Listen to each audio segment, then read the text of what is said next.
Hey guys, what's up? So, I figured I got this idea the other day, but I figured I'd do a new series on this channel. It would basically be a book reading series. So obviously there have been other people on YouTube who have done book readings of other books.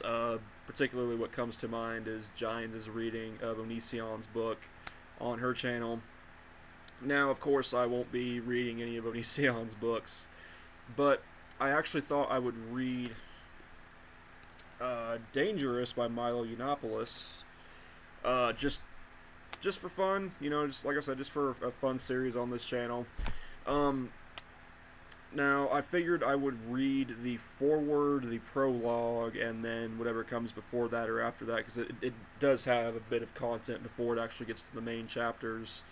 But I thought I would make this video, do this reading, and then if you guys decide that you want to hear more of my readings of Milo's book, then I can do that. If not, then that's cool too. But yeah, just let me know. Now, obviously, just a disclaimer, I do not own the rights to this book. I am not responsible for this book. I am not the writer of this book. I did not come up with any of these thoughts or ideas myself. I did not write any of this whatsoever. I am going to go ahead and link the Amazon page to this book below, as well as Milo's channel and his website that you can find this book on. But yeah, once again, none of the ideas and the thoughts that come from this book, or any of the written words from this book, are my own. They are Milo's. So, with that out of the way, and I will include a disclaimer in the description below, because, plagiarism and all that. So, without further ado, I'm going to dust jacket.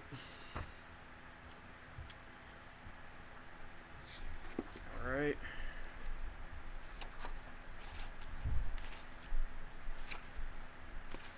I was looking at. Alright, the forward. So, about that whole drama. Alright. Here we go. You didn't really think I was going anywhere, did you? I am far too hot, popular, and quick-witted to be disappeared by outraged op-eds appearing in every major news publication in the world. Darlings, it's Milo we're talking about. I don't count media coverage by the inches, I measure it with a wooden yardstick.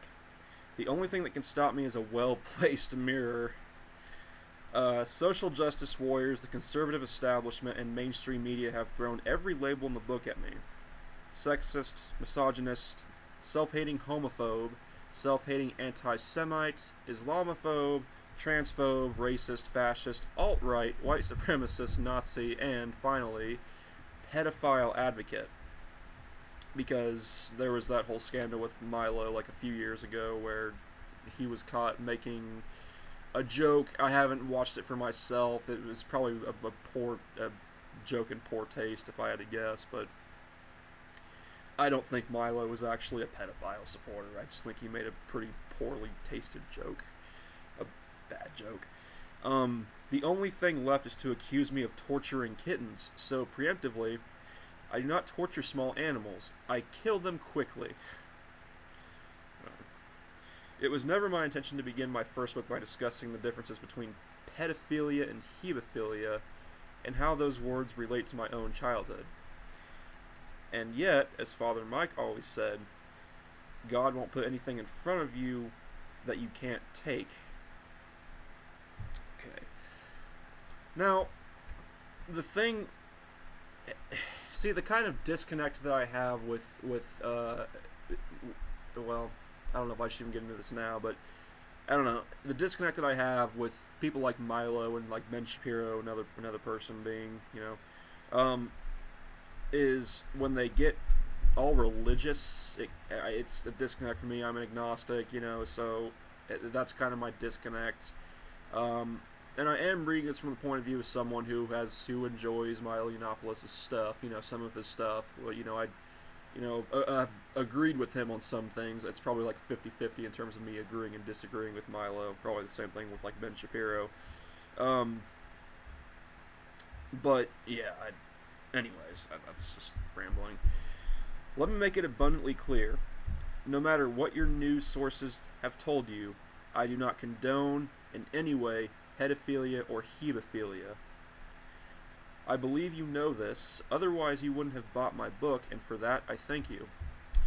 And again, I don't think that Milo supports pedophilia or hebephilia or whatever. I think he just made a poorly timed, a bad joke that I think was sort of meant to be self-deprecating, which I guess is some people's way of coping. And in my opinion, it's not my place to say whether you can cope a certain way or not. I'm not going to tell someone that they can't cope a certain way with any abuse that they've suffered in the past, but I believe, yes, I thank you sincerely. These have been trying times, and I have been tested. There were a few days when I almost gave up on my mission, but thousands of fans reached out, my friends and family had my back, and the people of this world I respect the most kept taking my calls. I couldn't let you all down. My enemies thought I had been vanquished, that I would go into hiding in the hills of Dartmoor with my D between my legs like some, Alright, I'm just gonna say, like, if you are easily offended by language, then yeah. But, with my D between my legs like some weak-ass pussy faggot, they couldn't be more wrong. All they've done is piss me off. As for the infamous podcast, the one which lost me 3 jobs, effectively putting a dent in the percentage of employed black men versus white, I will openly admit that I was inarticulate and imprecise with my language. My ego is massive, but I am not so far gone that I can't admit when I've said something stupid. I make my living by speaking openly, bluntly, and often. I mean, Milo is he's kind of like a professional troll. I mean, that's kind of what he is sometimes. I mean, he makes legitimate arguments and points, but sometimes, he is a provocateur, so he is kind of like a professional troll. But I do not plan out or memorize arguments before appearing on a show because I think that's boring. I said that a grown man having sex with a 13-year-old is not pedophilia. That is a factual statement. Technically, yes, because at 13, because pedophilia is the attraction to prepubescent children, as I've explained many times because of my back and forth with Stetson and Jonathan Curtin. But yeah, I mean, technically that's true. Pedophilia is an attraction to children who have not gone through puberty yet. The men I had sex with when I was 13 were not pedophiles, at least not with me. They were hebephiles. It's a silly semantic to discuss, and not one I would generally harp on, except when I'm speaking on a podcast at 2 a.m. when a nuanced semantic point is all you need. After the podcast was quote-unquote leaked to the media, I was disinvited to the octogenarians at CPAC, and the utter pussies at Simon & Schuster canceled my book deal. I then resigned from Breitbart during a press conference during which I stated I myself was a victim of sexual abuse, and therefore mistakenly thought it was okay to discuss these issues any way I wanted to. My critics loved it. Huffington Post even had some unpaid hack gloat about it. I, who have made a living bringing reality to victim culture, calling myself a victim was too rich for them.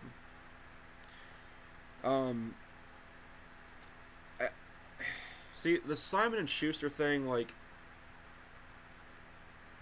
I don't know if I agree with them canceling his book deal, but I mean, I will conclude that they had every right to do that. And with the press at the time, whether it was true or false, surrounding Milo at the time, I can't really blame them, because if they had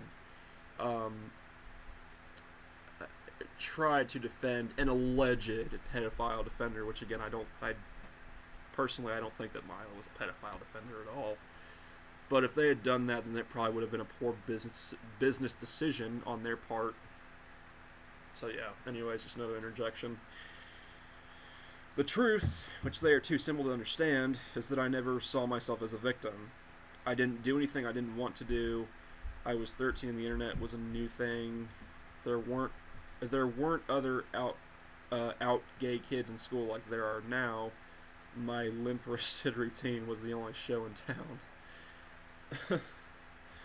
I had few options and a high sex drive. If my abusers had been women, I'd be getting high fives all around, not having to start my first book like this. Um, as far as the victim thing, I would disagree. I mean, if that's his own personal thing, like I'm not gonna say he can't think a certain way or another, but um, I don't know. I would still call Milo a victim because I mean, yes, at 13, it's not again the whole pedophilia thing, the whole semantics thing, like he said, you know. But um, I would still say that you are a victim at that point because it should have been the adult's job to say no, this is not right. Like me, a grown ass adult, having sex with a 13-year-old boy is not right whatsoever. Yeah, so, I, yeah, but whatever. Um, looking back now, I can of course see that what happened to me wasn't right, even if I was literally asking for it. Okay, so he admits it now. Okay. I was a victim of sexual abuse. However, I want to make this perfectly clear. The whole thing takes up less space in my head than the time David Bowie called me out on a shitty Louis Vuitton knockoff. I responded by throwing up in his sink, but I've never bought a knockoff bag again. Um, Doing that with a priest when I was 13 didn't stop me from having and enjoying sex for the rest of my life. The only way I can truly be a victim is to wallow in what happened and let it define me. If you're reading this and you have been abused and you are wallowing, I will give you the most important piece of advice I have. Get over it. Move on, even though it seems like victim status is the best way to earn a living right now. Hi, Sean King, how's Twitter been? I assure you it's not. You are far too fabulous and smart for all that. It's easier said than done, I know, but that's my advice. Get the fuck over it, no matter how bad your experience is. Victimhood and self-pity are for the people who won't buy this book. It is their prison. We must challenge the forces of oppression in society, and we can't do so from a therapy session. Um,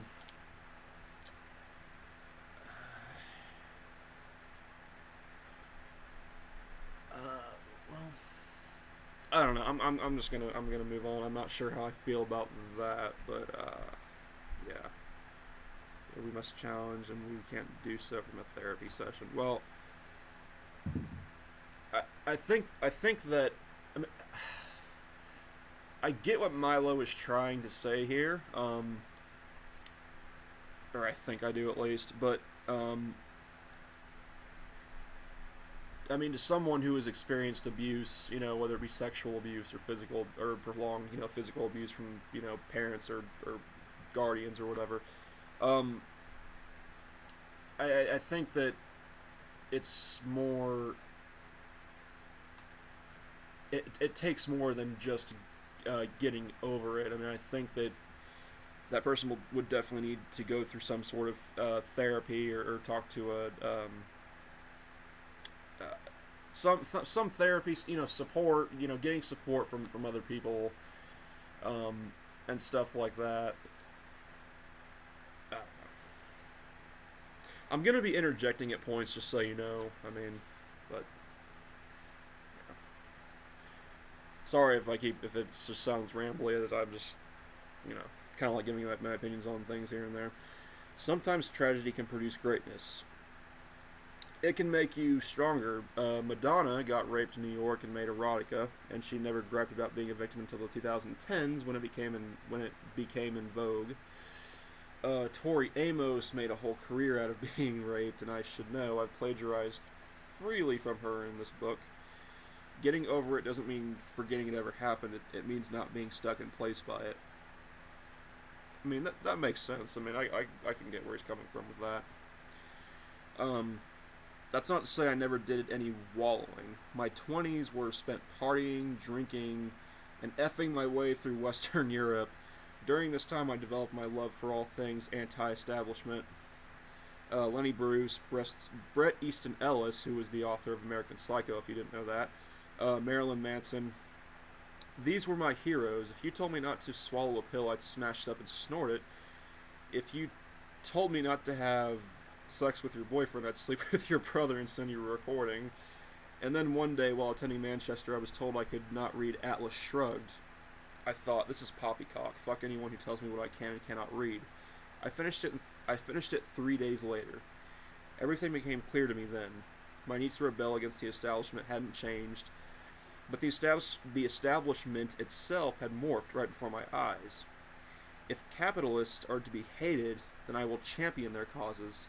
If being anti-drug is the new anti-culture, I'll never smoke or snort anything ever again. And if everyone else is kissing Amy Schumer's lazy, untalented ass, I'll write an article called Feminism is Cancer. Only the mainstream media, with the collusion of dishonest anti-Trump conservatives, could have the gall to portray me as a pedophilia apologist. It's true, I made light of my personal experiences and use, and will continue to use, flippant language when discussing them, but that's just one way I deal with the darkness of my youth. The other way is by taking ruthless vengeance on the people who actually harm children. Okay. The media is not interested in fighting pedophilia. If you think CNN's Jack Taper was angrily tweeting about me on behalf of his anonymous victim-prone friend, and then on behalf of his own inclination for grandstanding, then you haven't been paying attention. I don't really know about that. I don't really know the exchanges or during the whole pedophilia. I'm not even sure I was actually aware of Milo Yiannopoulos when that all came out, or I had seen a few videos of him, but I wasn't really aware of him, or I didn't know a whole lot about him. But and not on behalf of his own inclination for grandstanding, you haven't been paying attention. Yeah. How did Tapper, who calls himself a journalist, spend so much time talking about me and pedophilia without once mentioning my role in outing Nicholas Nyberg, aka Sarah Nyberg, aka Sarah Butts, a male-to-female tranny, self-confessed pedophile, and white nationalist apologist? And this is cited, it looks like.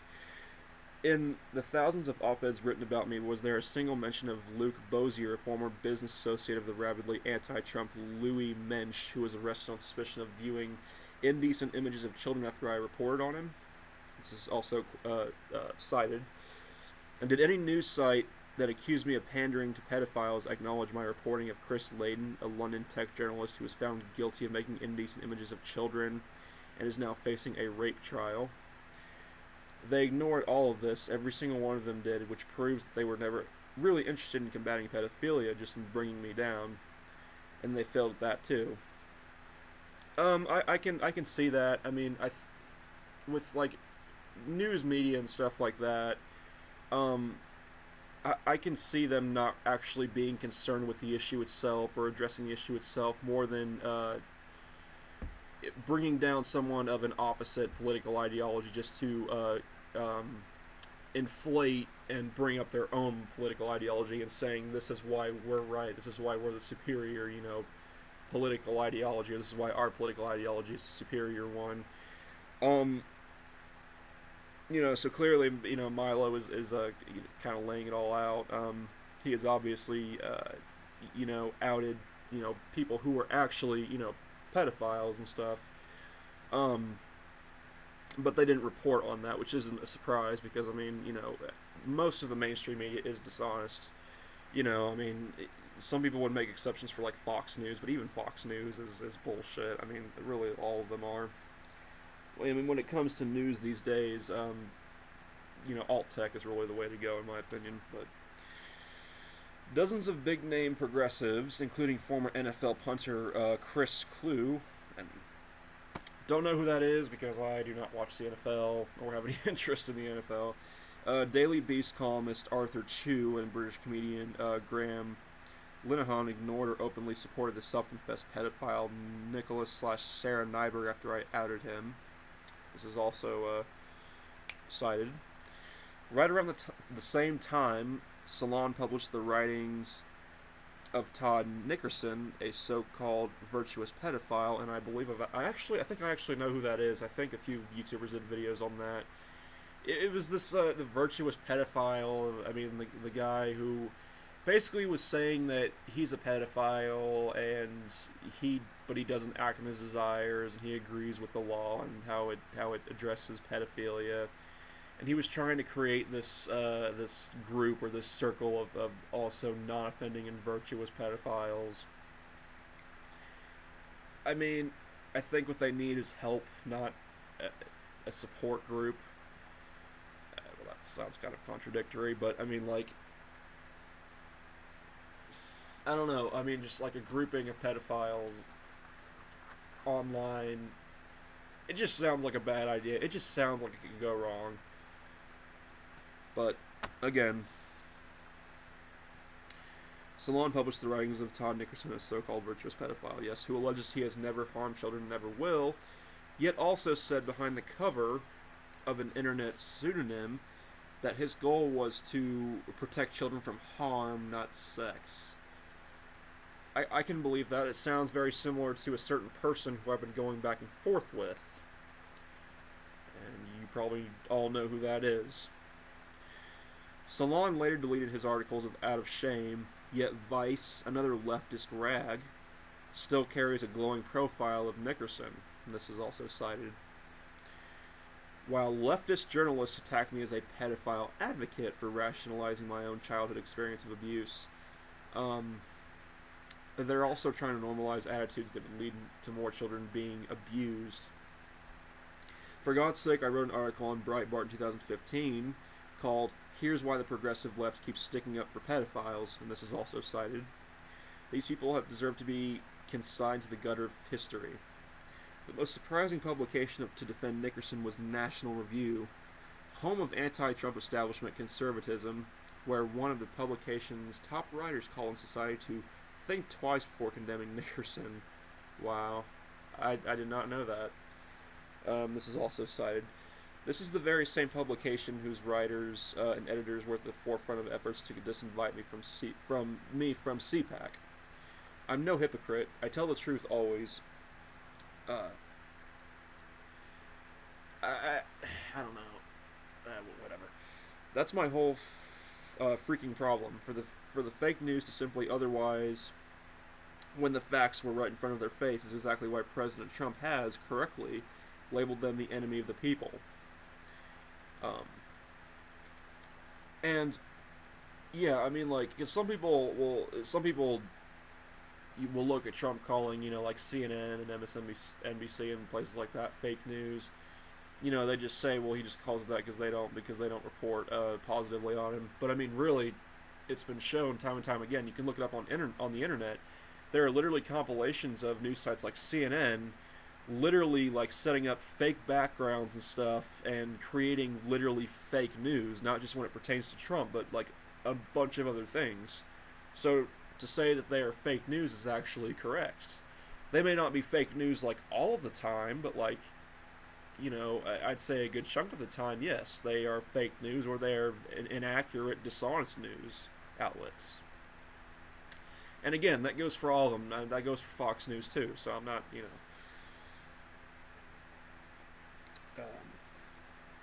but that's the mainstream media's entire game. They have no problem telling the public that black is white, up is down, 2 + 2 = 5. Trying to paint a bitter opponent of pedophilia as an advocate for the crime is just another day at the office for them. Malcolm X said, "If you're not careful, the newspapers will have you hating the people who are being oppressed and loving the people who are doing the oppressing." He was right then, and he's right now. Only the prevailing narratives have changed. Every single thing President Trump has said about the press is 100% accurate. I know, I experienced it firsthand. And again, these are Milo's words. To the victims of child abuse, we will fight against Salon, Vice, National Review, and anyone else who seeks to normalize pedophiles, virtuous, quote-unquote, or otherwise.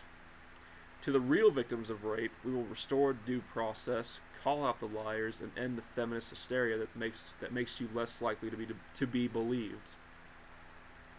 To the real marginalized voices on college campuses, the dangerous faggot is on his way, and, like him, you need to get out of the closet and be fabulous. To the victims of homophobia, patriarchy, street harassment, and intolerance, don't worry, we'll put a lid on Muslim immigration. There are real victims out there, and together you and I are going to fight for them. We're going to do so without self-pity, without a cult of victimhood, and certainly without safe spaces. As self-centered as I am, this really isn't about me. It's about you. They can call me any name they want, as they have, and as they will continue to do. But they won't stop me from fighting for your right to speak freely, honestly, and rudely, no matter who doesn't like it. Well, free speech is free speech, whether you like what someone's saying or not. Because I mean, the whole concept with hate speech is really just like it's speech that someone doesn't like, and therefore it's not free speech, it's hate speech. But no, that's not really true. I mean, just because you can dislike what someone is saying all you want, but that doesn't make it hate speech. I mean, that's still free speech. You may not like what they're saying, but it doesn't give you the right to take away their freedom to speak their mind. America isn't about where you're from. It's about how grateful you are to be in the greatest country on earth. I love America, and I love what it stands for. For most of 2016, I traveled across America on my dangerous faggot college speaking tour. My college tour was the most talked about of the year. I was also the most disinvited speaker of the year, and maybe of all time. I wasn't just speaking on my tour, however, I was listening. I'm like the raptors in Jurassic Park, testing their electrified fences to find weaknesses. I saw some weaknesses, and they were strikingly similar to what I saw in England right before we opened our borders to the world. But in England, we don't have that wonderful First Amendment that America does. I'm here in America with a warning from England. I know I push buttons. I don't fucking care. If you don't understand what I'm talking about, well, consider this book your red pill. Let's get started.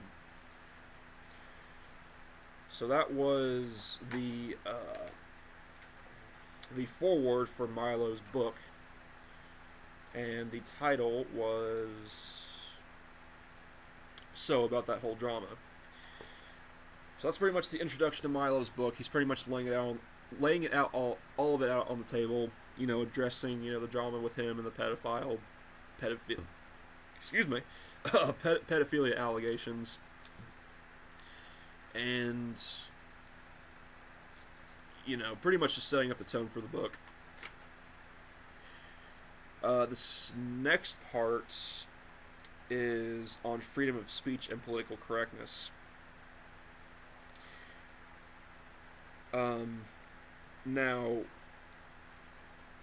Preamble on freedom of speech and political correctness, which starts on page 9.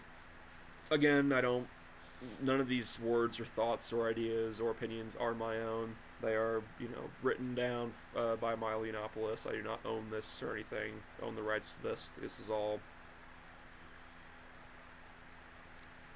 that jazz. So, let's see, we're about half an hour in. Let's see how long the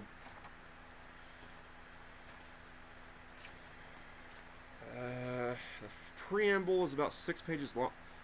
I'll read the preamble and then I think I'll stop because I think this will go too long. So if you guys want me to continue this, I'll read the prologue in the first chapter and maybe the second chapter. Well, probably just the prologue in the first chapter because apparently the first chapter is 20 pages long. So yeah, I made it chapter by chapter if I continue to do this series. All right, on freedom of speech and political correctness. And Milo opens the chapter up with a bunch of quotes from various celebrities. So this first quote is from Chelsea Handler. If Muslims are primarily the people that are blowing up planes, then I would like them to be searching Muslims before I get on a plane. This next quote is by Amy Schumer. I used to date Hispanic guys, but now I prefer consensual. Wow. Okay. Next quote is by Trevor Noah. Behind every successful rap billionaire is a double as rich Jewish man. Next quote is by Russell Brand. The Nazis did have flaws, but they did look fucking fantastic while they were killing people on the basis of their religion and sexuality. So basically, Milo is pretty much setting up the fact that people who are more aligned with the left have obviously said, offensive things too. A lot of these things being jokes, of course. I mean, when it comes to comedy, I don't think anything can really be thrown off the table, no matter how offensive it is, because it's a joke. it's how people deal with, the hard shit, the bad shit in life, the chaotic shit in life. So that's kind of what he's pointing out here, is that a lot of these people who are now at the forefront of political correctness have said offensive things themselves in the past. This next quote is by Sarah Silverman. What kind of world do we live in where a totally cute white girl can say chink on network television? And then this last quote is from Milo himself.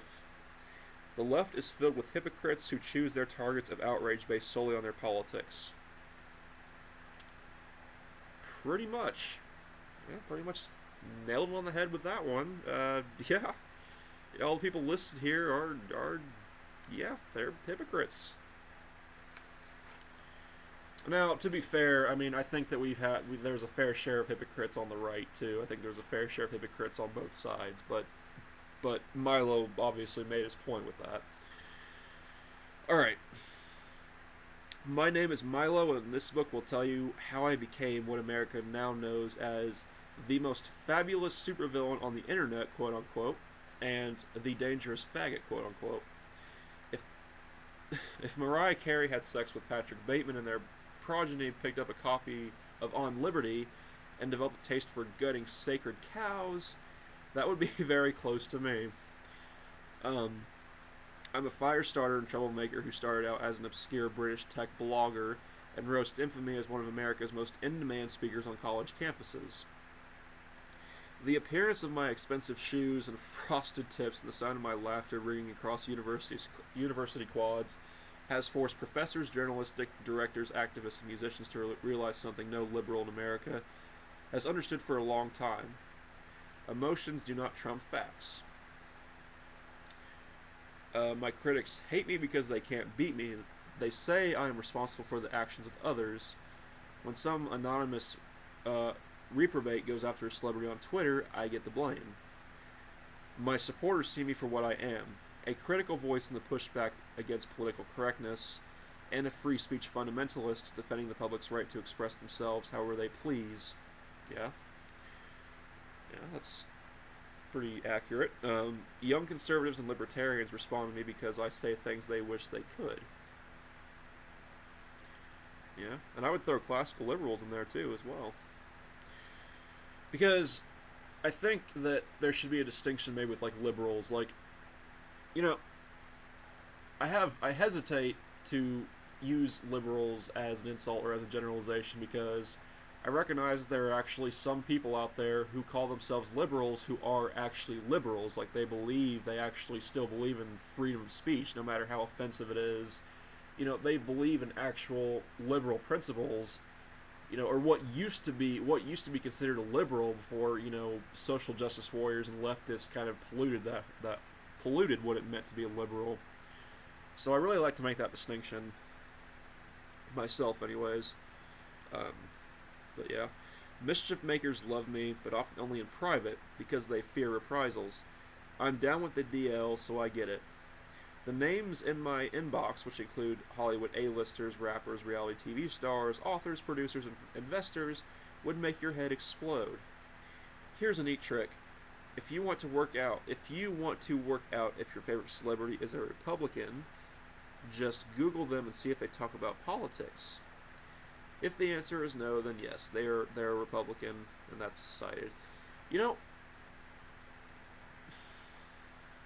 that actually, like, here's what I've noticed about celebrities. Like, most celebrities that talk about politics usually are, most often are more left leaning or more left wing, or are, you know, more Democrat, or they're Democrats, or, you know, they endorse candidates like Hillary Clinton and Bernie Sanders and, you know, Al Gore and people like that.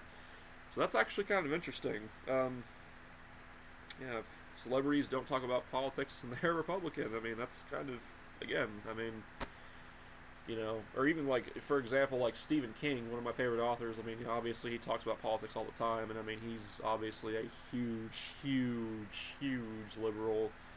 Um, yeah, I don't see many celebrities talk about politics, and I don't see many celebrities who are like Republican or conservative that talk about politics. Like, I can think of like maybe Candace Cameron, maybe, who's the sister of like Kirk Cameron. Kirk Cameron, I guess, being another one, although Kirk Cameron is like a freaking evangelical con. But whatever. I don't know. It's an interesting observation by Milo. In my mind, I play the role gays were always meant to in polite society. I test the absolute limits of acceptability. The social and religious convictions I represent do not map onto the norms of nihilism and self-esteem peddled by social justice warriors and progressives since the 1960s. But they have set me and my army of fans free. I am a threat because I don't belong to anyone. I'm unaffiliated. They hate me. They hate that. I look and dress and behave as though I should have safe, MTV-friendly feminist opinions, but I don't. I am the Ken doll from the underworld. um, Social taboos for the past 15 years have all come from the progressive left. They're a hideously ugly army of scolds who want to tell you how to behave. Libertarians and conservatives are the new counterculture. Liberals hate that too. The tremendous outcry among social, online, and print media to this book being announced is the entire reason I'm writing it. Despite being announced between Christmas and New Year's, when most of the world was on vacation, the firestorm was immediate. I'm used to the heat. My former publisher, Simon & Schuster, was paralyzed by it. A lot of what came at me after the announcement were the typical lies I've dealt with, but even I was surprised by the scale of the onslaught. The Chicago Review of Books announced to great fanfare that they would not review another book published by Simon & Schuster in response to Dangerous. I don't think there was anything particularly outrageous in this book, but to believe the press coverage, you think this was the most offensive thing published since O.J. Simpson's If I Did It. Wow. Why are they all so? What are they all so afraid of? It isn't my outrageous behavior, my mockery of ideologies considered sacrosanct in America today, or even my addiction to uncomfortable truths. The establishment's real fear is that this book will deeply affect readers, especially young people. In particular, they fear that the young people at the epicenter of political correctness in America's universities will begin to question the ideologies foisted upon them, thanks to the book you hold in your hands. My views are nowhere near as radical or quote-unquote hateful as my opponents pretend to think they are. I believe in free speech, freedom of lifestyle, for hedonistic liberals and traditional conservatives both, and in putting facts before feelings. If you want white nationalism, go to listen to Richard Spencer. I'm the conservative Lenny Bruce, finding boundaries and raping them in front of you. Lenny Bruce would overdose all over again if he saw what stuffy prudes we consider controversial comedians today. Political correctness used to be a particular way to think and speak in order to demonstrate to everyone around just how good of a person you are.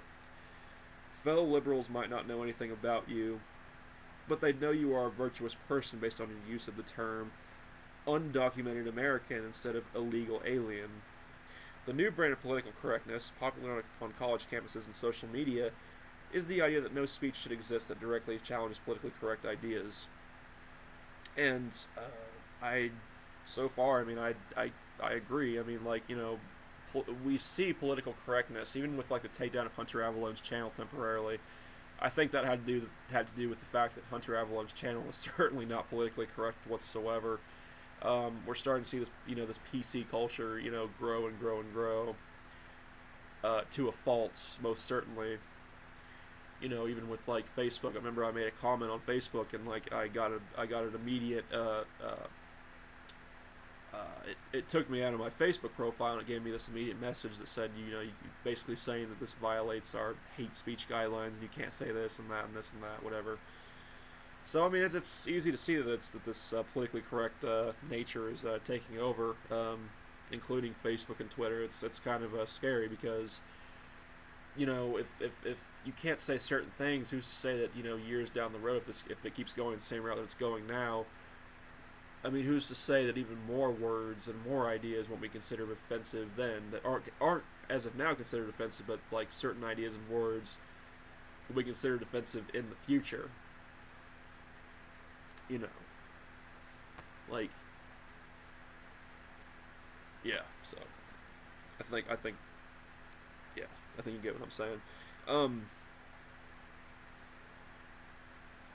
The new brand of political correctness popular on college campuses and social media is the idea that no speech should exist that directly challenges politically correct ideas, aka hate speech.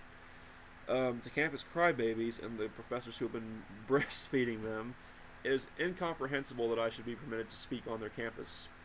Liberals label all speech they don't like as hate speech. True. That term has been stretched so broadly it has lost all meaning. Simon & Schuster's CEO, Carolyn Righty, put out a laughably vague announcement that my book would not include any quote-unquote hate speech. I asked for a set of guidelines as to how hate speech would be defined, but that doesn't exist. It's an I'll know it when I see it kind of situation.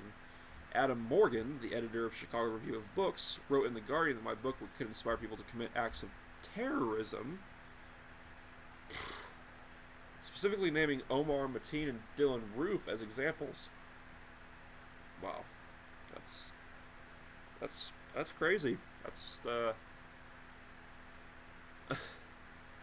I mean, that's the same type of argumentation that people use for like violence in video games, or like and stuff like that. Like, that playing this certain video game will make people go out and commit shootings and stuff. It's ridiculous.